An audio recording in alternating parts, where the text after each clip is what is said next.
अस्सलामुअलैकुम, कैसे हैं सब। उम्मीद करती हूँ खैरियत से होंगे। जी मैं हूँ आयशा, तो आप देख रहे हैं आयशा कुकिंग। आयशा कुकिंग में आज हम बनाने जा रहे हैं दूध की सवैयाँ। दूध की सवैयाँ बनाने के लिए हमारे पास यहाँ पे हमने ले लिया है 1 किलो दूध का, और यहाँ पे हमने रख दिया है पानी गर्म होने के लिए। और ये हमारे पास सवैयाँ है 1 कप। 1 किलो दूध में हम 1 कप सवैयाँ ऐड करेंगे और अब इसे पकाएंगे। जब इसका पानी खुश्क हो जाएगा फिर आगे वाला प्रोसेस आपसे शेयर करती हूँ। जी मेरी प्यारी दोस्तों, चैनल पर नए हैं तो लाइक कर दें, सब्सक्राइब कर दें। आप लोगों का प्यार होता है, मोहब्बत होती है और हमें अच्छा लगता है कि हम आप लोगों से और भी अच्छी अच्छी वीडियो शेयर करें।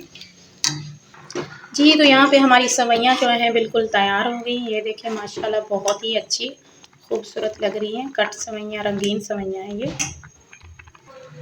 जी मेरी प्यारी दोस्तों, यहाँ पे हमारा दूध जो है वो बॉयल हो चुका है। अब हमने इसके अंदर ऐड करना है 1 कप चीनी का।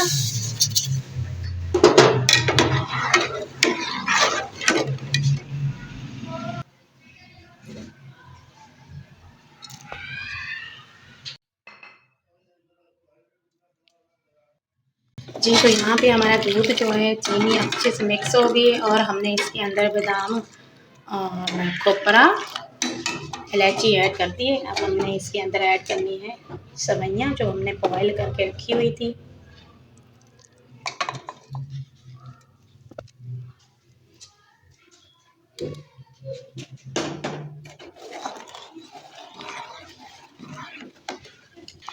जी मेरी प्यारी दोस्तों, यहाँ पे हमारी सवैयाँ दूध वाली तैयार हो चुकी हैं। ये देखिए माशाल्लाह कितनी खूबसूरत और बहुत ही अच्छी खुशबू आ रही, मज़े की ज़बरदस्त किस्म की। तो अब हमने क्या करना है, इसके चूल्हा ऑफ कर देना है और हमने इसे इसमें निकालना है। जी मेरी प्यारी दोस्तों, यहाँ पे हमने अपनी सवैयाँ जो हैं तैयार कर ली हैं, माशाल्लाह बन गई हैं। और इसके साथ आयशा को दीजिए इजाज़त, कल नई रेसिपी के साथ हाज़िर होंगे। अल्लाह हाफ़िज़।